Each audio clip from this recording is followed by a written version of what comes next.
ఓం శ్రీ మహాగణాధిపతి నమః. మరో అద్భుతమైన క్షేత్రంతో ఈరోజు మీ ముందుకు వస్తున్నాను. శ్రీ విఘ్నేశ్వర స్వామి దేవాలయం అయినవిల్లి. స్వయంభూ గణపతి క్షేత్రాల్లో అయినవిల్లి ఒకటి.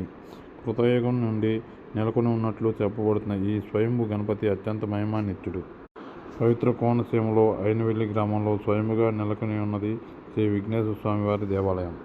అమలాపురానికి 12 కిలోమీటర్ల దూరంలో ఉన్న అయినవిల్లి గ్రామంలో వెలిసి ఉన్న సిద్ధి వినాయక స్వామి గురించి ఆంధ్రప్రదేశ్లో తెలియని వారు ఉండరు.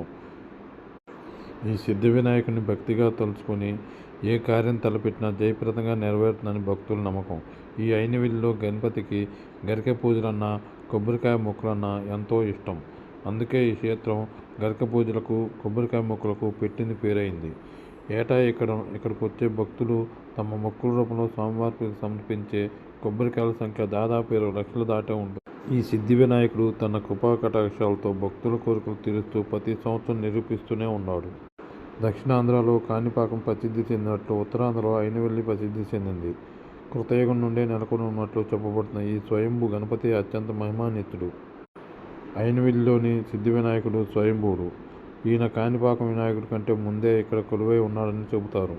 అసలు కాణిపాకం పుణ్యక్షేత్రం కావడానికి ఈ అయినవిల్లి సిద్ధి వినాయకుడే కారణమని స్థల పురాణం చెబుతుంది.